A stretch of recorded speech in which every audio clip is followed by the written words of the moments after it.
kita tahu bahwa 2 kali growth ekonomi Indonesia atau dunia turun itu masuk masa resesi. Jadi saya yakin bahwa nanti di bulan September ini kita masuk resesi, di mana pengumumannya mungkin Oktober atau November, dan apa yang terjadi pada saat Indonesia dideklar resesi. Jadi menurut saya pada saat Indonesia dideklar resesi, 10% manusia Indonesia yang mengontrol 70% ekonomi Indonesia akan shutdown. Jadi kita yang 90% ini akan rebutan di daging atau mungkin tulang di 30%. Sangat-sangat tough ini ya. Dan pertanyaannya, ini berarti quarter kedua kita negatif, quarter ketiga kita negatif. Pertanyaannya di akhir tahun apakah negatif atau tidak? Di situ gamblingnya ya. Kemudian saya teruskan lagi, apa yang terjadi kalau ternyata di akhir tahun itu negatif atau di kuartal keempat kita negatif, yang diumumkannya adalah Januari tahun depannya. Kalau itu memang benar-benar terjadi, maka kita udah masuk step satu lagi. Begitu 2 kali 2, resesi dikali 2 kali itu masanya krisis. Jadi kalau sampai pertengahan tahun 2021 ternyata kita 4 kali minus kuarternya, maka kita masuk masa krisis. Dan mungkin di masa ini ekonomi Indonesia atau masalah perekonomian di Indonesia akan kena di puncaknya, di mana COVID saat ini belum ditangani dengan baik, dan saya sangat peduli dan sangat concern dengan banyaknya tenaga medis yang harus sacrifice. Dan saya jauh-jauh hari di bulan Maret bilang garda terdepan adalah sahabat-sahabat kita medical person atau tenaga medis yang ternyata harus berkurang 100 saat ini, dokter dan sebagainya, belum lagi tenaga medis yang lainnya. Ini sangat miris dan ini harus kita bantu selesaikannya. Jadi sahabat semua yang kembali lagi ke masa krisis dan resesi tadi, kita terusin lagi ya. Kalau ternyata ini tak setahun ke depan jadi 8 quarter ternyata negatif, kita masuk depresi. Saya nggak yakin kita akan masuk depresi atau Great Depression, saya nggak yakin. Tapi krisis itu masih possible. Nah, apa yang akan kita lakukan kalau krisis itu terjadi? Oke, sabar. Itu saya mengambil poin-poinnya dulu. Sekali lagi, kita akan masuk ke topik berikutnya. Jadi tadi, krisis dan resesi hanya ambil gambaran ya. Oke, kemudian kita bicara ke internasional dulu. Kita tahu bahwa bulan November ini, Amerika akan menjadi ajang pertarungan baru, yaitu pemilihan presidennya mereka. Nomor 1 adalah Trump kayaknya harus bekerja keras karena rating dia jeblok jauh sekali, dan mungkin apakah dia akan menggunakan cara kasar, declare war, saya nggak tahu gitu ya. Terus apakah orang kaya Amerika selama 4 tahun dia berkuasa itu happy? Itu saya juga nggak tahu. Tetapi yang saya tahu adalah, ini seandainya nih ya, ini kita kan lompat sedikit supaya ada refreshing daripada dengerin Bosman ngomong tentang politik toto kekencengan terus ada yang marah-marah. Tapi ini pengandaian aja. Jadi Trump itu adalah orang yang pebisnis, juga punya kuasa.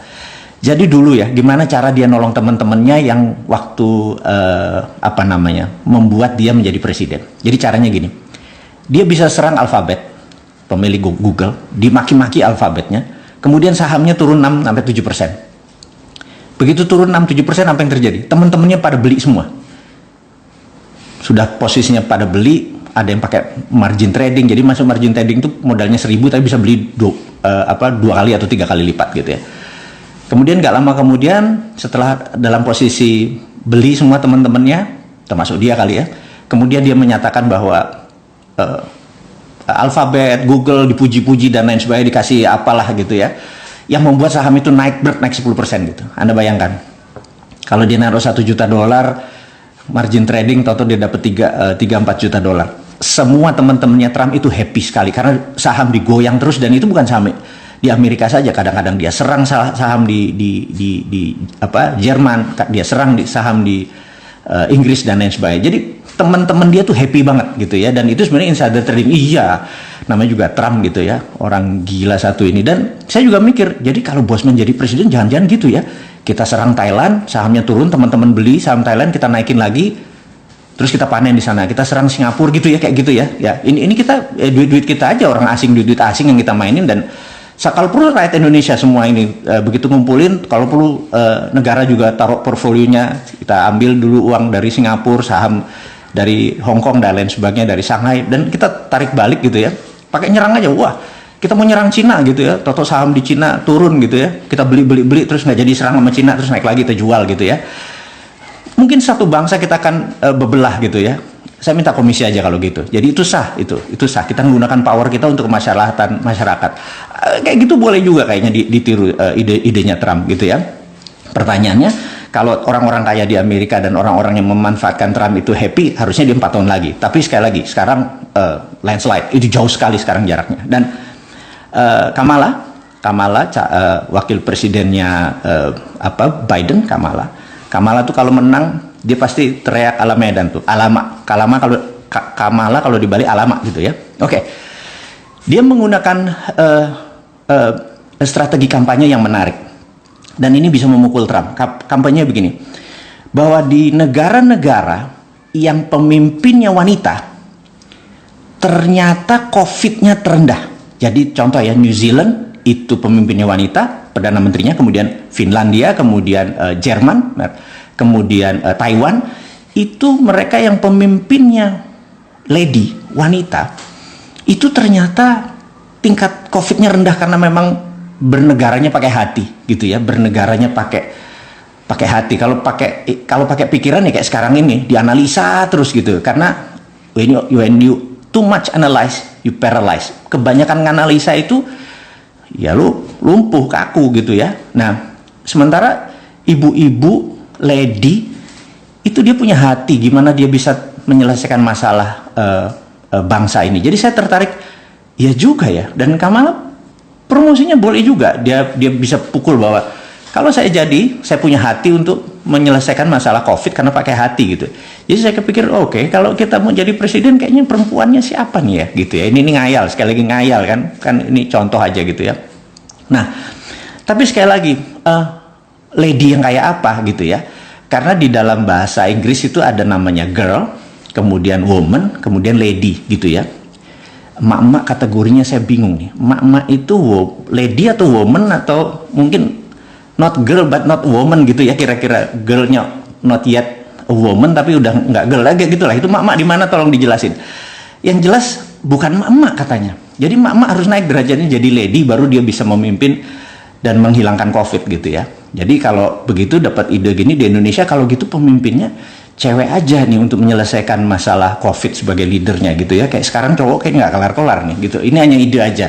Ini hanya mungkin anggap cuman usulan-usulan ya teman-teman. Jadi kampanyenya Trump saat ini diserang oleh Kamala, dan Kamala punya angle yang menarik. Sekali lagi, di dunia politik untuk mencari hati Anda harus mempunyai sudut-sudut yang menarik. Saya pikir Kamala very interesting, dia ambil sudut angle-nya. Oke.